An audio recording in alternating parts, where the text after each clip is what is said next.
Ladies and gentlemen, it is with great pleasure that we announce the presence of the Honorable Governor of Nagaland, Sri Ravindra Narayana Ravi, in the 19th Foundation Day lecture. Can we all rise, please, for the national anthem?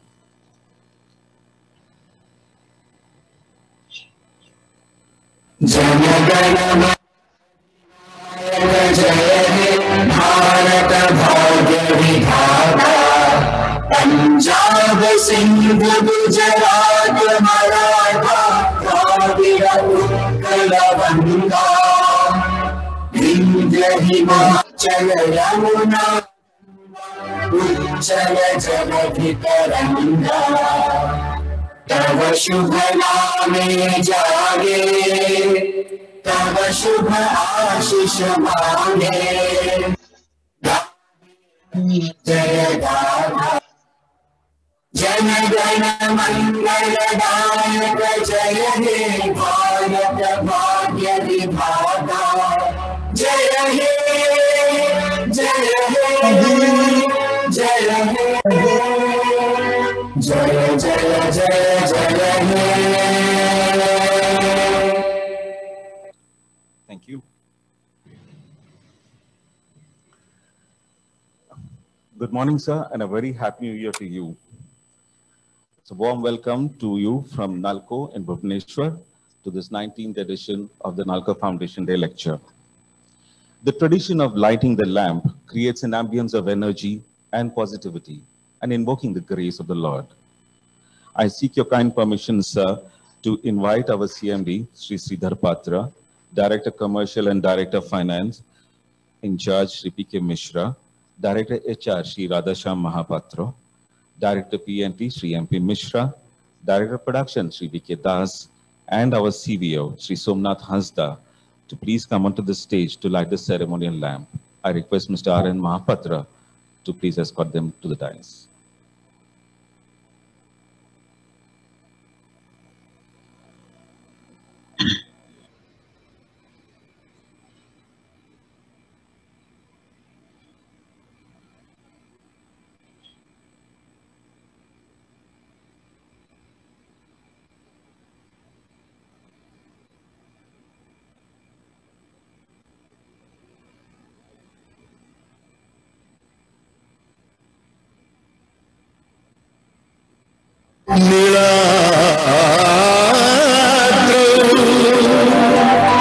शंख मध्ये शतदल कमले रत्न सिंहासनस्थं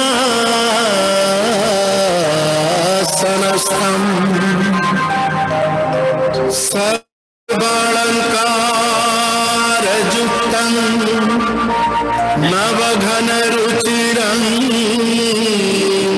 संयुतं चाग्रजेन भद्रायाः वामभागे रथचरणजूतं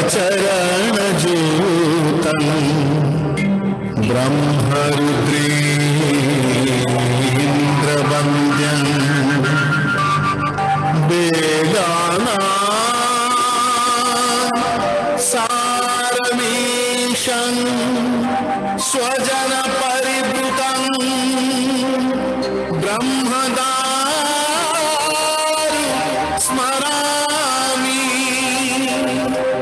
ब्रह्मदारु स्मरामि ब्रह्मदारु स्मरामि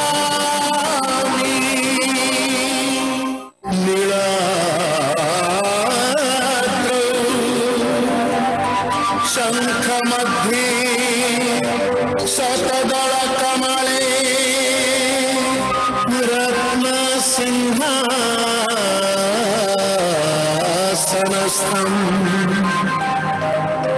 सर्वालंकारयुक्तं नवघन रुचिरं संयुतं. History got aged 19 years back when we decided to seed the NALCO Foundation Day lecture. Built on the edifice of this proud institution's values and believes the NALCO Foundation Day Lecture Series seeks to bring the best and most formidable institution builders, statesmen, and social stalwarts to this podium. Over the last 18 years, this forum has been witness to some of the most stimulating speakers and conversationalists. And this year will mark another milestone in what has been an exhilarating journey. We present a small clip of the eminent speakers in the last 18 editions of the NALCO Foundation Day Lecture Series.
Foundation Day Lecture.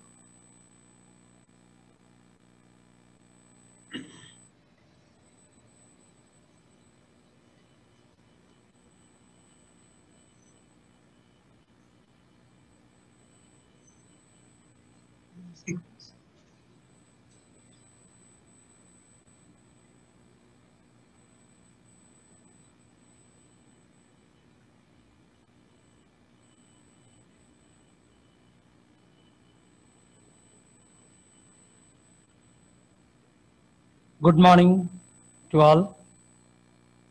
At the outset, I pray my prayer to Lord Jagannath to bless all of us for a blissful life and a healthy life and good years ahead. Chief speakers at the 19th edition of NALCO Foundation Day Lecture Series, Sri Ravindra Narayan Ravi, Honorable Governor of Nagaland. My colleague directors, CBO, NALCOnians, their family members, all stakeholders of NALCO, well-wishers spread across the country and abroad, members of press, media, officers associations, workers unions, office bearer, ladies and gentlemen. Continuing with the rich legacy of inviting eminent personality from different walks of life, we are into the 19th edition of lecture series for NALCO Foundation Day, in which we are honored to have with us the presence of His Excellency, the Governor of Nagaland, Sri Ravindra Narayan Ravi. We welcome you, sir, to this important event of NALCO and look forward to your words of wisdom on a topic of immense contemporary importance, Atmanirbhar Bharat and the idea of India.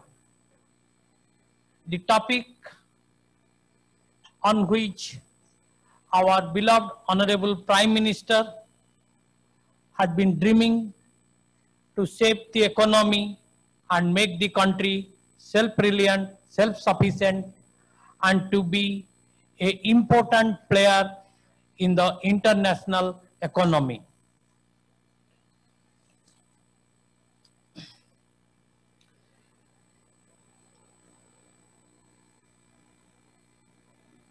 Atmanirbhar Bharat is not for the country alone, for all the citizens and the nation as a whole, which will give a separate identity in the globe. To give the ideas of Honorable Prime Minister on this topic of national importance, we have with us Honorable Governor of Nagaland, who has a distinguished career in civil service and governance. His contribution towards resolving serious conflicts in Jammu and Kashmir and Northeast will always be mentioned in golden letters. I am sure his varied experience combined with his high degree of intellect will make this lecture meaningful and will be immensely benefited out of Sir's address. NALCO is the symbol of industrial growth and identity, not of the state, but of the nation, which has created a separate name and fame across the globe. Over the journey of 41 years, the company has increased its production and productivity manifold due to unstinted support, dedicated efforts of all Nalconians and their attitude and contribution. The tagline, Nalconians, ordinary people with extraordinary attitude. The year gone by was a year of challenge. A never before seen business environment coupled with slump in metal price and onset of COVID-19 pandemic. When the entire globe was suffering because of the COVID pandemic, India was also not an exception. Nalconians stood together to prove their potentiality and ability. Despite of all odds, we have made our plant operational and we have earned profit in this current fiscal. Despite of COVID, market price down, and we have sailed against all odds. That also establishes the extraordinary attitude of the ordinary people, the Nalconians. For every business house, corporate social responsibility is an integral part. We, the Nalconians, believe in the spirit. We share, we care, we grow with the nation. NALCO is actively involved in playing significant role in socio-economic development of the area where it operates. And during this pandemic year, we have contributed, funded 200-bedded COVID hospital. We have opened COVID care centers, extended support to COVID warriors, and we have provided food packet to the police personnel who are attending to facilitate us. So NALCO, as a responsible corporate citizen, always stands together with the society, and we believe in the spirit. When we grow, we do not grow alone, we grow with all our stakeholders. On today's special day, I must not forget to congratulate all my Nalconians and their family members for all their unstinted support. I will not take more time as we are all eager to listen to our esteemed chief speaker, who was, in spite of his very busy schedule, has come down to inspire us through his words of wisdom. On the eve of our 41st Foundation Day, I take this opportunity to convey my best wishes to all Nalconian, their family member, all our union and association, our business associates and stakeholders. Let the blessings of Lord Jagannath be abundantly bestowed upon all of us so that we are able to take care our beloved organization, and with our sincere devotion, dedication, we will see the company attains a higher achievement and reach to a greater height, which the dream of every Nalconians. In times to come, people will not judge us by the creed we profess or the label we wear or the slogan we shout, but by our work, industry, sacrifice, honesty, and purity of character will be remembered forever. Thank you. And again, I pray Lord Jagannath to shower all choicest blessings on all of us and our beloved governors who is with us for a blissful life and a healthy life. Thank you.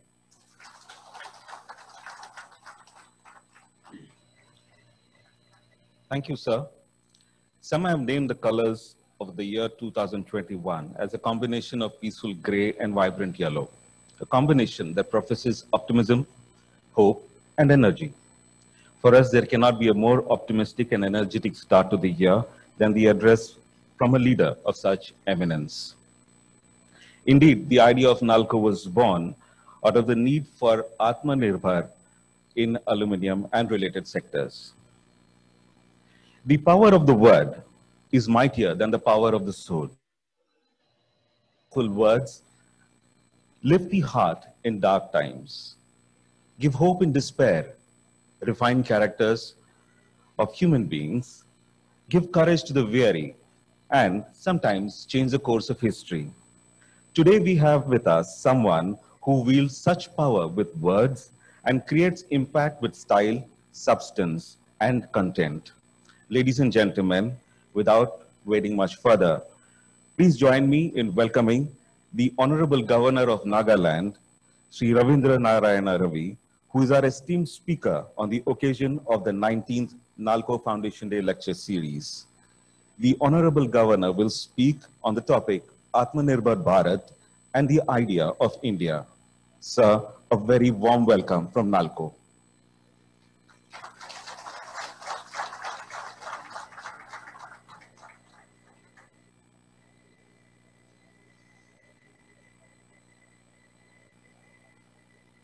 Sri Sridhar Patra, CMD NALCO, esteemed directors of NALCO, distinguished invitees, all other members of NALCO family, gracious ladies and gentlemen. I thank Sri Sridhar Patra for giving me this opportunity to share some of my thoughts on Atmanirbhar Bharat and the idea of India with the NALCO family. NALCO is celebrating 41 years of its existence, eventful existence, I must say, during which you have earned several laurels, gained great reputational heights with your outstanding performance. And I'm confident that under the present leadership, there are many more laurels for you coming in your way. This being the foundation day of NALCO, when I was given the choice of topic, I thought I should choose the topic which is the theme of the contemporary India, Atmanirbhar Bharat. Friends, The moment comes in the life of a nation, and that comes once in several centuries, maybe even millennia, that a country, a nation sits on the search of its destiny. For India, it is one such moment. We are experiencing a renascence of India and Indian values. When the Prime Minister Modi gave this clarion call to our countrymen to build an Atmanirbhar Bharat, we see that our country, with unprecedented zeal and amazing self-confidence, is moving forward to achieve its destiny, that is Atmanirbhar Bharat, not only for the good of the people of India, but for the rest of humanity as well. Today, the world is looking up to India with unprecedented expectations for the better of the mankind. At this point of time, when we are striving towards Atmanirbhar Bharat, it's important for every Indian, that's what I would like to believe, to have clarity about what we understand of Bharat when we talk about Atmanirbhar Bharat.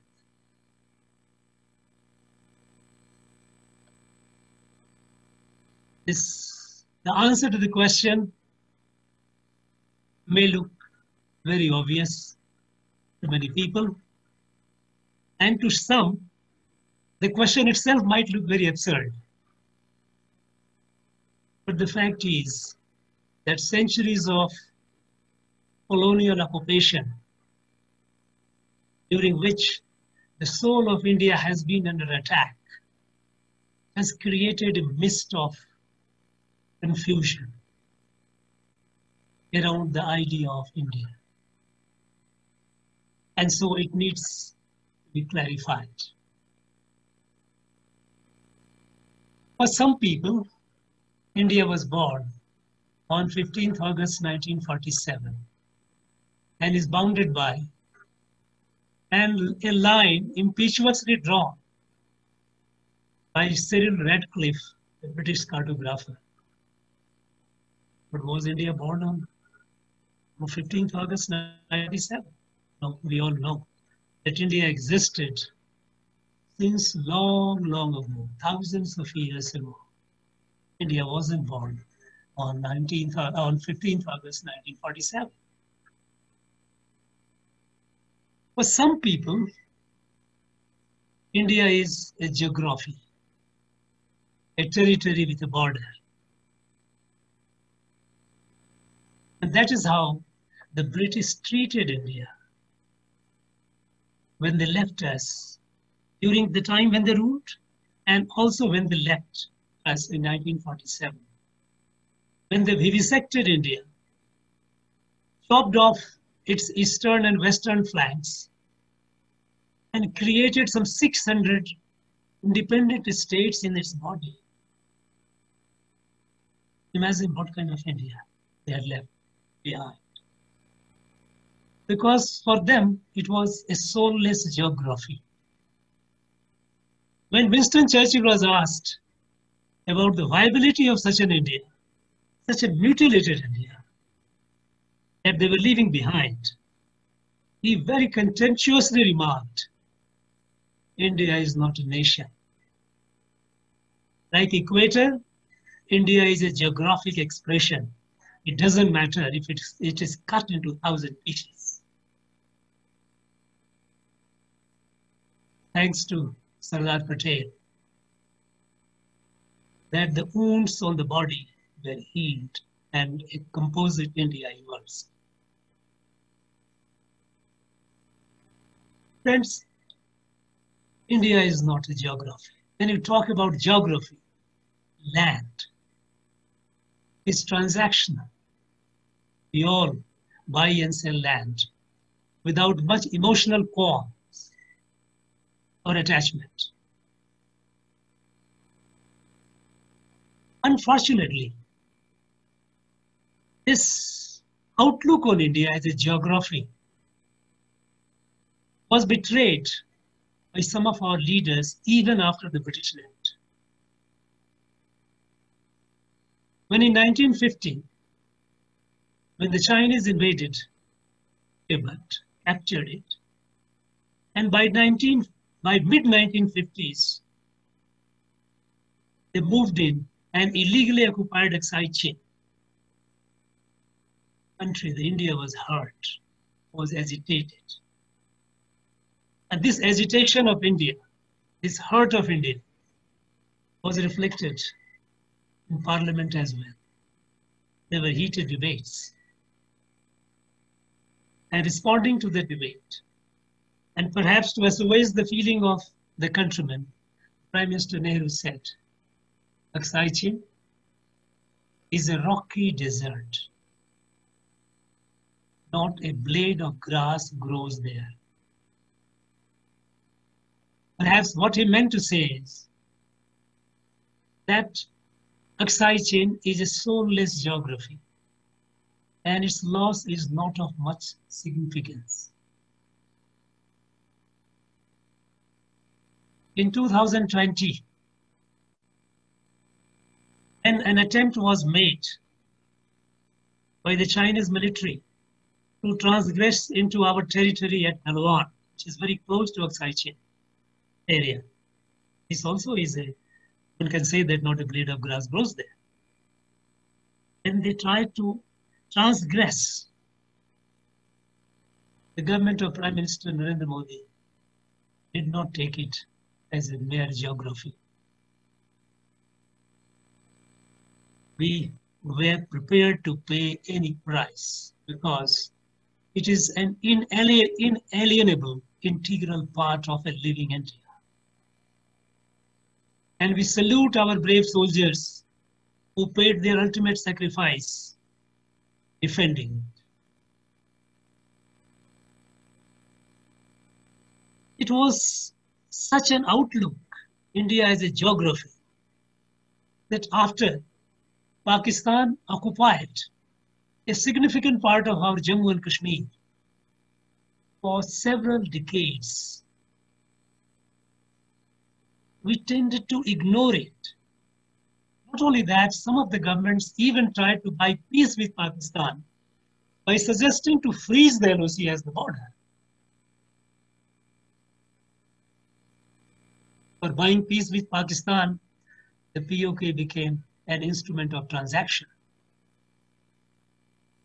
It's only now that the government of Prime Minister Narendra Modi has forcefully staked the claim that POK is illegally occupied. It is an integral and inalienable part of India. India is not a geography. It is not its territory is not transactional. Some people believe that India is a consociation. It is an association of a large number of social groups divided along religion, race, creed, language, tribe, each with their special rights and privileges, having come together to form India. In fact, this view was hugely encouraged by the colonial rulers. They deployed a large army of anthropologists from UK and US who came, who studied, and who highlighted the differences between the communities. Anthropologists have an eye for looking at the differences, something which is special to this, not to others. And with an eye for looking at differences, they found differences were in abundance. So is the case in nature. And British used it to divide the Indian society, to weaken the national freedom movement. It was this consociational view of India that they partitioned Bengal on the basis of religion. Muslim Bengal, Hindu Bengal. It was with this outlook of India that in 1909, they created separate electorate for Muslims in the provincial and imperial legislature. No, they were not. They were different, and they had to have a different representation because Muslim League wanted that. Subsequently, in 1919, they extended the separate electorate to other religious community of India like Sikhs, Indian Christians, Anglo-Indians. As if they were not Indians, they were separate and they needed to be treated separately even in the matters of their representation in the legislature.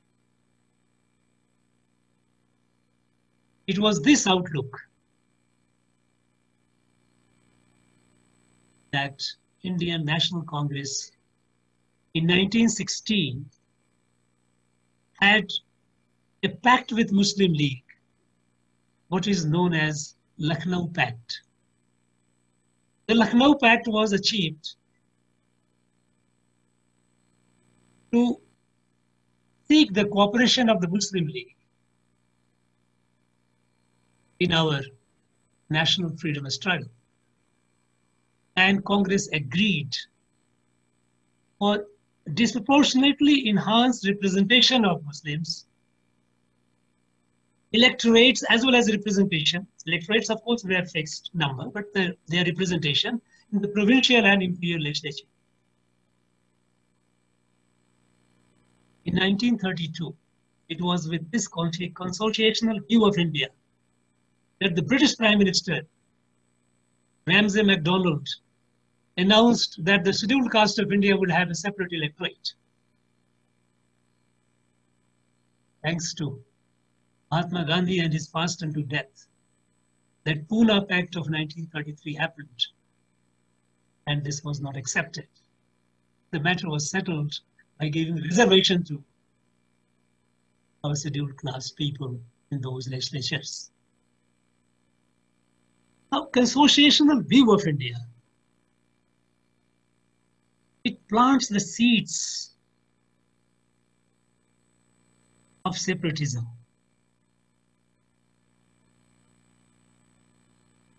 It divides the society.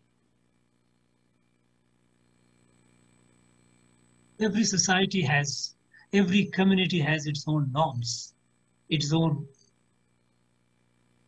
social norms of conduct. But a state recognizing those at the cost of individual rights, it creates a major problem and it goes against the very idea of India. And this consociational view, even after the British, was betrayed in some of the actions of the power that be.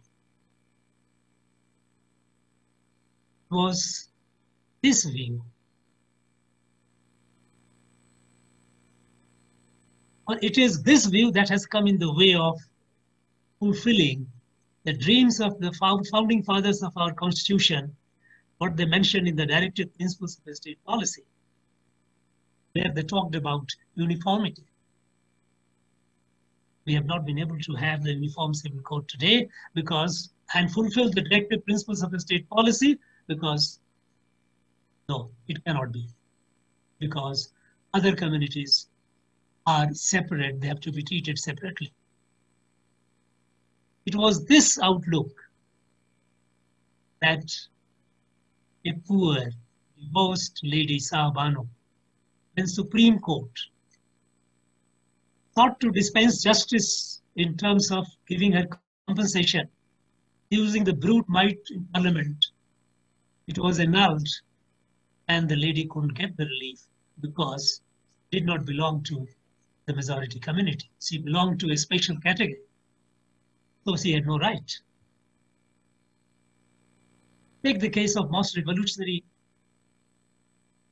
legislation in recent times, the Right to Education Act. Every citizen of India, every boy and girl of India has a right to education, should have the right to education. Unfortunately, it has not been extended to minority communities. Why? Don't they deserve to have the right? It is a consociational bill. It is the British Act, Colonial Act, and even today there are people who have. And it is when the government takes initiative, like abolishing this triple talaq, it is recognition of all Indians as one, members of a family. India is not consociational. It is not a geography. It is not consociational. Then what is India? To understand India, we have to go to Bharat. Because India was a term coined by foreigners. They named the land beyond Indus. And in many ways, it is a neuter gender term. It doesn't do justice to Bharat. And that is why Article 1 of the Indian Constitution says, India, that is Bharat, is a union of states. This article seeks to spiritualize India by equating it with Bharat. So it is important to understand Bharat. What is Bharat? Friends, Bharat was not a creation of any king or emperor. Several kings, several emperors came and gone. There were times when India, it extended in the east towards Siam and west to Hindu Kush, that is Thailand to the borders of Central Asia. There were times when there were multiple rulers ruling the different parts of Bharat, but Bharat was not vivisected. People of India, the people of Bharat, they had no problem moving along the cultural, movement, their activities, social and cultural interactions. Bharat was creation of our rishis, ancient rishis. It was not a creation of any king or emperor. The word Bharat means Bha is a Sanskrit root for light. That's why sun, we say Bhaskar, Bhanu, that gives light. Bharat means one that is enwrapped in light, one that is enlightened, one that emanates light. This Bharat, which was conceptualized, conceived, and created by our ancient rishis, it finds mentions in our Vedic literature. Vishnu Puran mentions it. It mentions about its geographic expansion. It says, Uttaram yat samudrasya himadrishchaiva dakshinam varsham tad bharatam nama bharati yatra santati. North of ocean, south of Himalaya, the continent, its name is Bharat. And its children are Bharati. Bharati is enlightened. Because it was this land where our rishis, they discovered the ultimate truth. The truth of universal oneness of all the being. In the midst of all the diversities, they discovered the divinity permeating through all the lives. And then they exclaimed, what our Isha Vashya Upanishad says, Isha Vashyam idam sarvam yat kinchit jagatyam jagata tena taktena bhunjitha ma griddha kashyas vidadhanam. Isha Vashyam idam sarvam. Mahavakya. Mahavakya. So everything, the whole world is enwrapped and enveloped by Ishwar, God.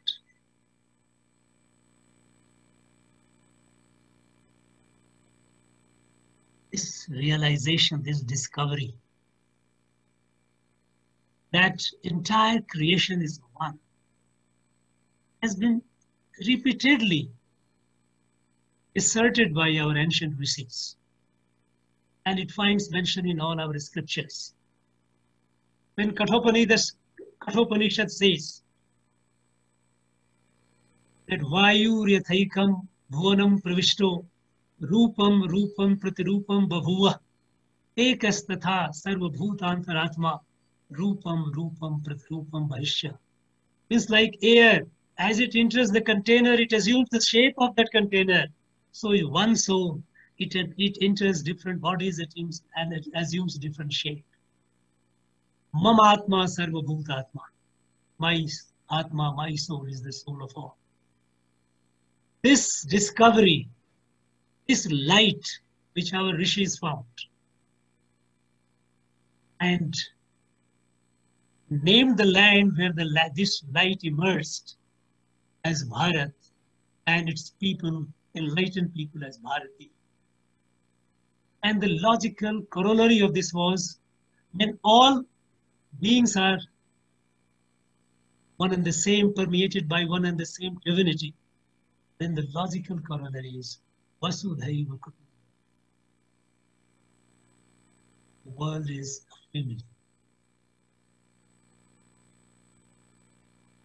Now, this ultimate truth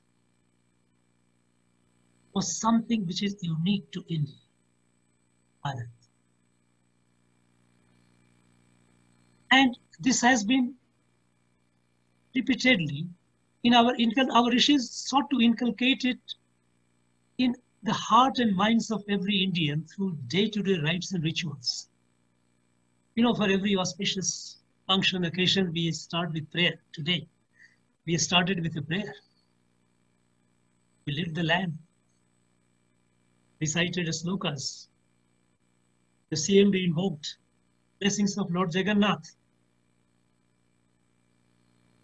We all do that. And what our prayer with the Rishi said? With this discovery of universal oneness of all being, Sarve bhavantu sukhina, sarve santu niramaya, sarve bhadrani pashyantu, ma kaschid dukha bhag bhave. Let all beings be happy, not only humans, all beings. Sarve bhavantu sukhina, sarve santu niramaya. Let all beings be free of diseases, sickness. Sarve bhadrani pashyantu. Let each see goodness in others. Ma kaschid dukha bhag bhave. Let not suffering happen.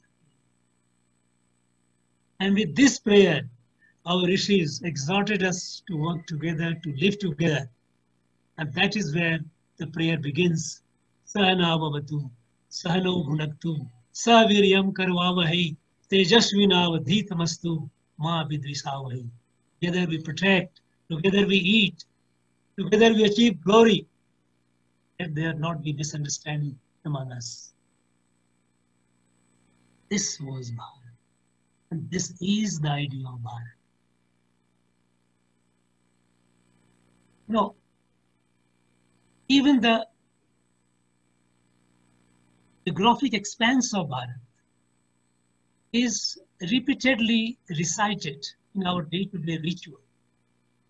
Wherever we might be in Chennai or Chandigarh,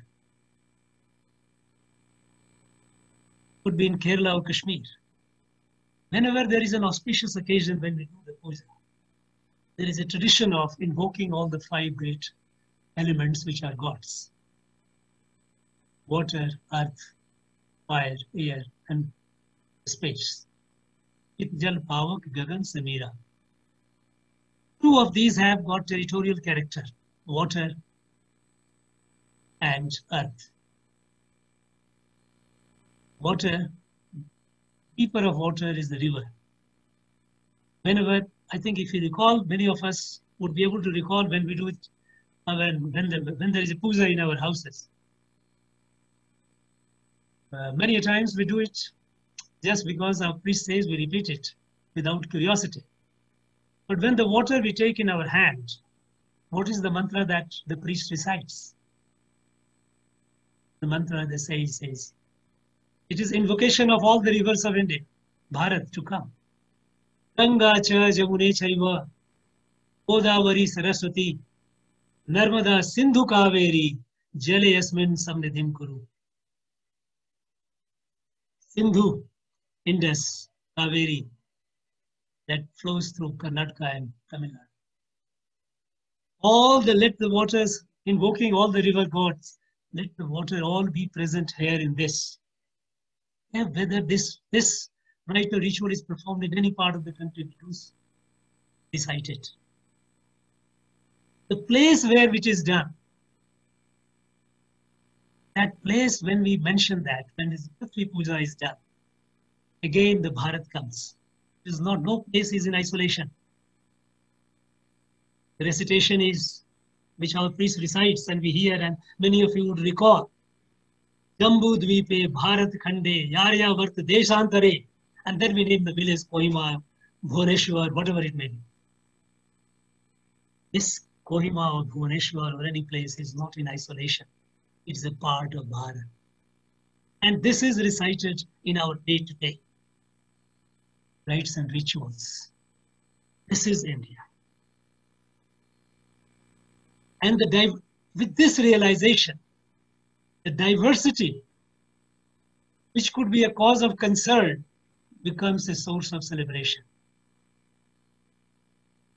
When we realize that like million leaves in a tree and no two leaves are alike, are sustained by the common root that supplies them the saps of life, the diversity becomes a cause of celebration.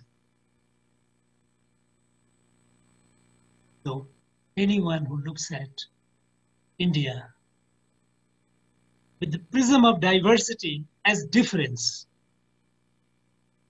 is not grasping the spirit, the soul of India. Diversity is a variation, apparent variations. Internally, you will find there is a huge connection. And this civilizational connection, this similarity, this view, this, if you look at, you will find it in most remote part of the country. No, I am in Kohima, Nagaland. When I go to a village, and when the old person, the patriarch of the family, 80 years, 85, 89, 90 years, when we have food, still some of them, they do this, right? They pick up some morsels of rice before eating, say some prayer and put that rice on the side of, on the earth. They do it, this is an offering to Mother Earth that gives them the food. Now don't we see sitting anywhere near a kind of similarity that yes, it is quite familiar. It has happened in all our houses, our fathers and grandfathers, mothers, grandfathers, oh, they have all done it. It may be a different thing that now we are forgetting those things, but this connect is there. You know, there is a remote tribe, Idu Mishmi, in Arunachal Pradesh, in the hills of Arunachal Pradesh. They sing songs, the folklores about Rukmini and Krishna, their love affairs, their marriage. Now when a remote tribal of Arunachal Pradesh sings a folklore, and believe me, This was not, it just couldn't have happened between the British time or even before, when India was under colonial rule, because there was massive destruction of the movement. This story, this mythology, which has gone into the memory of the people, must have gone centuries and centuries back.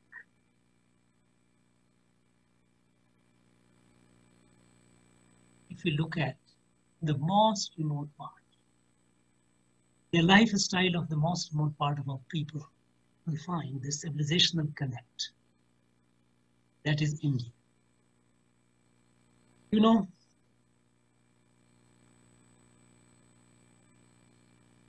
when Prime Minister goes to the Paris Climate Summit, and he mentions there that sanskar of India, sanskar of symbiosis of humans and environment, the nature, is an answer to the climate change that is happening today. Disastrous changes are in the offing. He is conveying this idea of India, that oneness of all the being.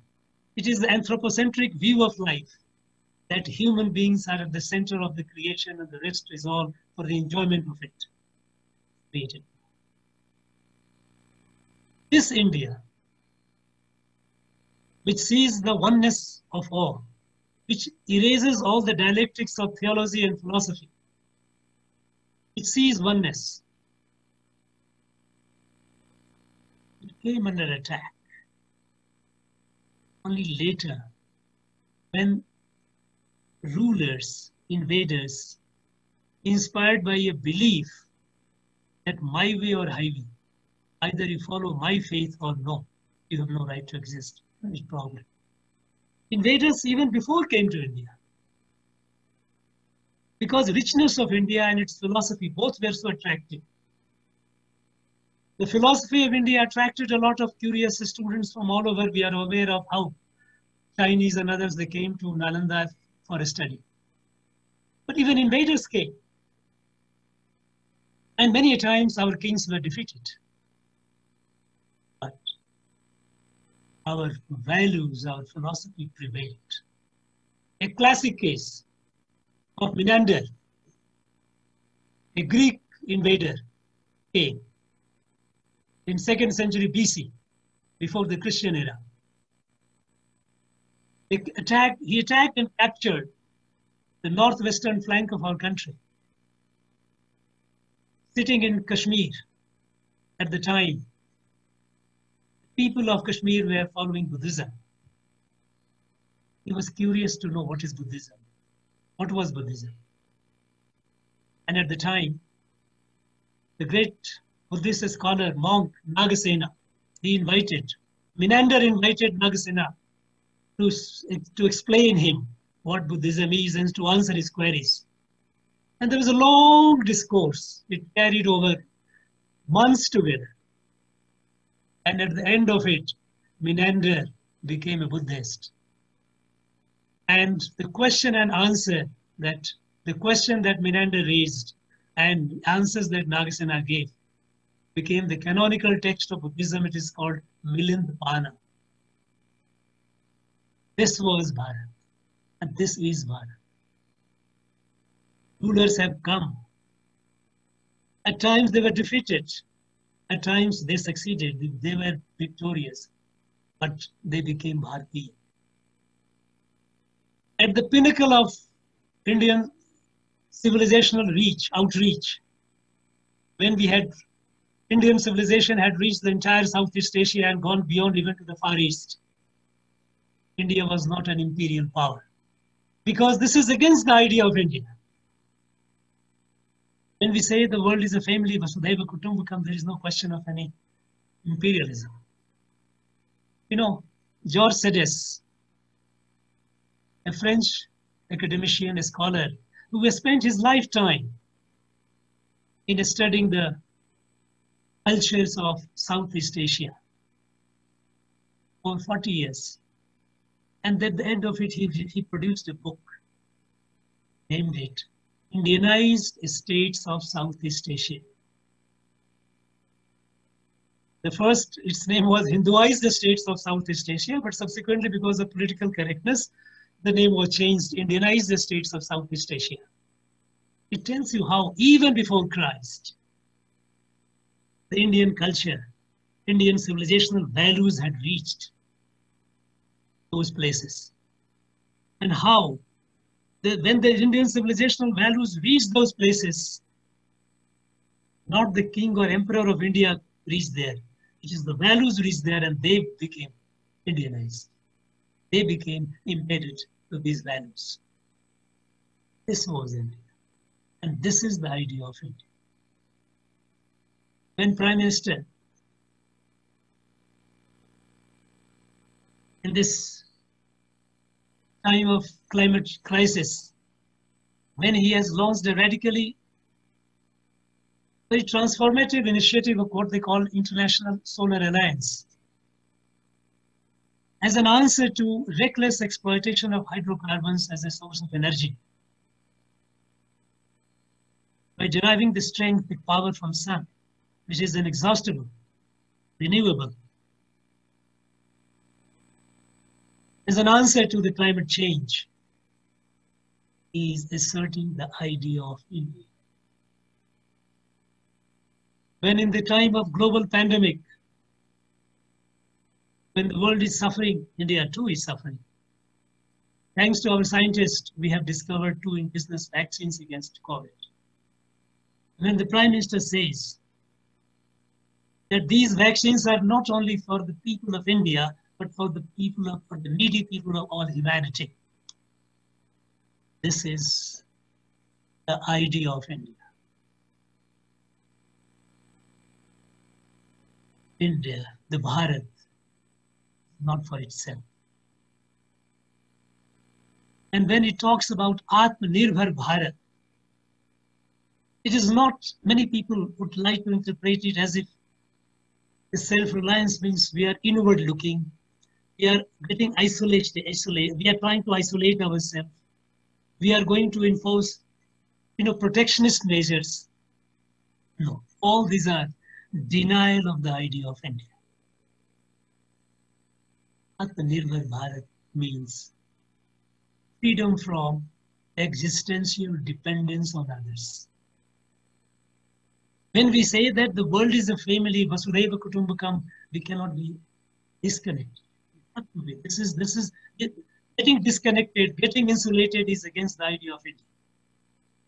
But at the same time, if we remain existentially dependent on others, we will not be able to translate the idea of India for the larger good of humanity. This is what has happened in the past. The lessons of history tell us that if we are not capable, we are not samrid and sabal, we will not be taken seriously. Sukraniti, one of the ancient texts says, Balino vasagaha sarve durbalasya cha satruva. If you are strong and capable, if you are samrid and capable, you have friends all around.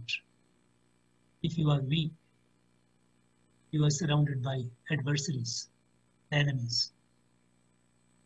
Atmanirbhar Bharat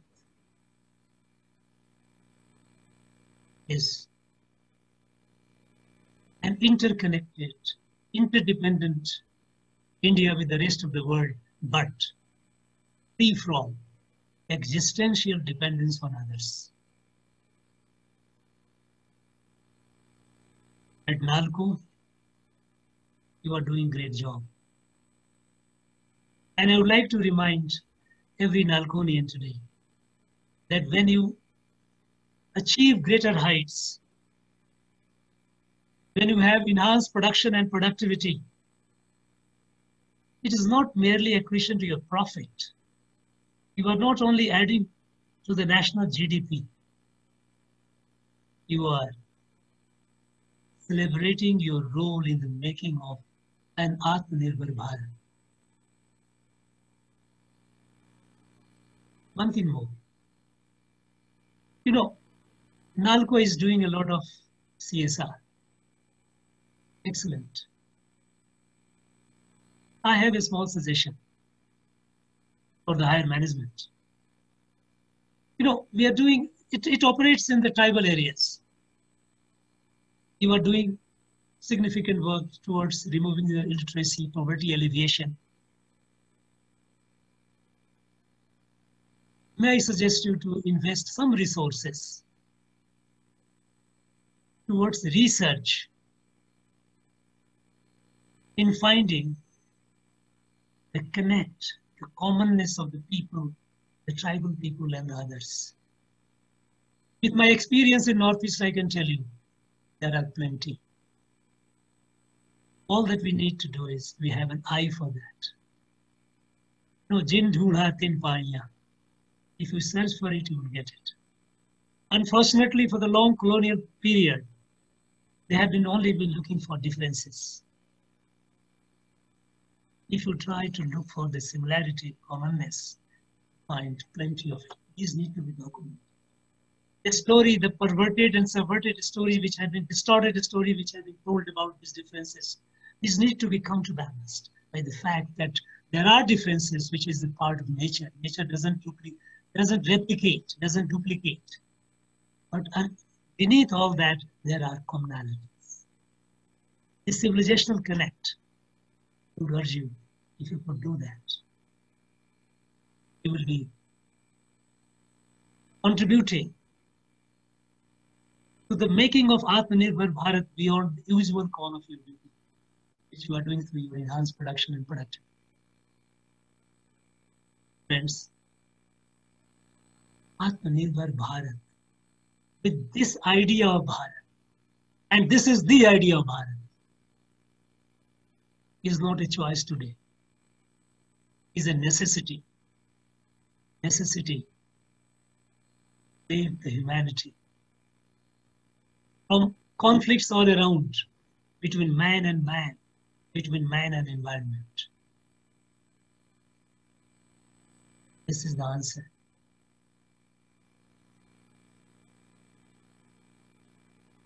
With this, I would like to conclude.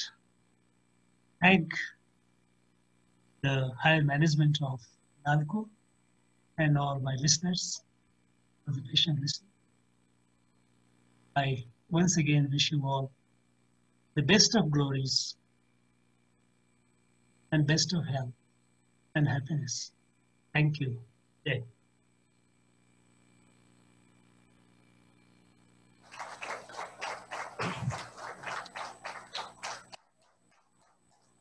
Thank you very much, sir, for that very enlightening speech. Atmanirbhar Bharat can no more be really a slogan, but actually we have to put it in action. And the idea of the new India is putting these thoughts into action. Just as we thought that we were used to the oratorial splendors of the NALCO Foundation Day lectures, we met with another gem and another powerful rendition. Sir, words are not enough to express our gratitude for the wonderful address today on a topic that has captured the imagination of the nation. We are thankful to you for sparing both your time and effort to be with us today and energize and elevate our minds with ideas and inspirations that will resonate long after this session is over. From all of us here at NALCO, our sincere gratitude and thanks.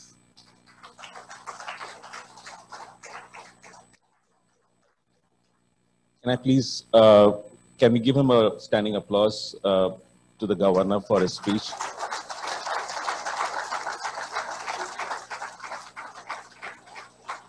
Thank you very much. Thank you. Thank you, sirs. There have been many people behind the scenes today who have made this NALCO Foundation Day lecture possible, and considering the circumstances that we have all been in. I request our Director HR, Sri Radhesham Mahapatro, to please propose a vote of thanks.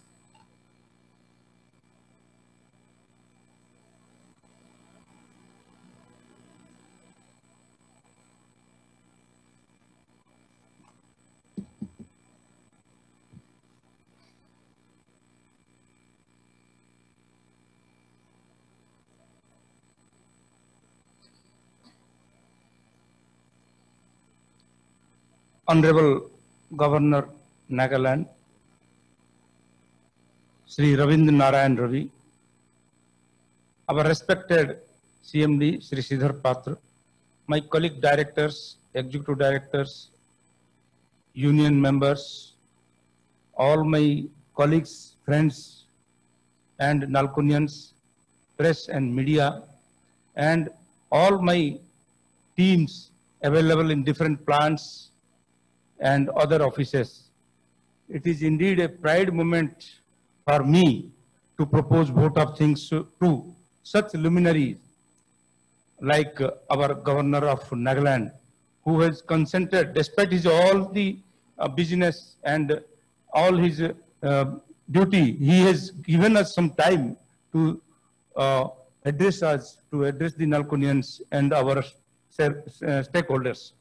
We are really proud, sir, and we are very much thankful to you for your benign presence through virtual mode. It is our request that if time permits, sometimes please come to Bhubaneswar, please come to Nalco to address us in real sense. And it will certainly add a feather to our glory, and also we will be honored if you have presence in our Nalco office. Sir, we have been doing the best as per the targets given by the government, but despite all the odds, despite all the difficulties, and particularly during the pandemic, our unions, our officers, our associations, and each individual, maybe contractor labor, maybe any supplier, maybe anybody, whosoever is involved, has really dedicated and given this best service to the company, best service to the nation. I am really thankful to each one of us who are present here physically or through virtual mode in different locations. It is really, sir. And the speakers like you have encouraged us to do more for the country, to do more for the Bharat of your dream, of the dream of our Prime Minister. We will certainly work hard and give our best, contribute our best to the company, to the nation, and world as a whole. We are sure that the speech which you have given out of your heart has touched our heart as well as mind. So certainly we will follow your guidelines, we will follow your footsteps, and whatever you have suggested, we will do our best to make Bharat Atmanirbhar. I thank everyone who are present here through real or virtual mode, and all our stakeholders, all our people who are far from here, and that they have made this company very great, and still we have to cherish a lot to make this company still a greater place to work.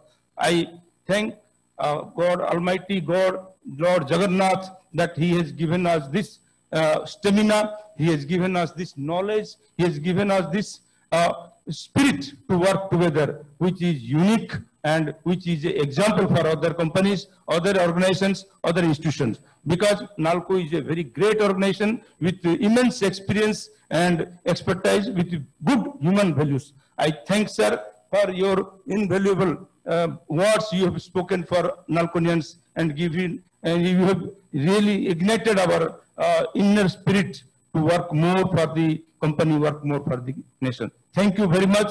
I also thank all my colleagues, all my friends who have really dedicated their best to make this function a real success one.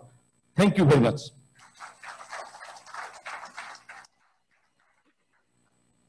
Thank you very much, sir. With that, we will be coming to the close of this 19th edition of the Nalco Foundation Day Lecture. But before the governor leaves us for the day, can I please request all to rise for the national anthem? Jana Gana Mana अधिनायक जय हे भारत भाग्य विधाता पंजाब सिंध गुजरात मराठा द्राविड़ उत्कल बंगा विंध्य चल यमुना गंगा उच्चल जलधि तरंगा तव शुभ नामे जागे तव शुभ आशीष मांगे गाहे तव जय गाथा जन गण मंगल दायक जय हे भारत भाग्य विधाता जय हे जय हे जय हे जय जय जय जय हे।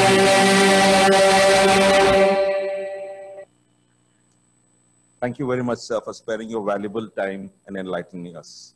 Good day and have a memorable day. Thank you.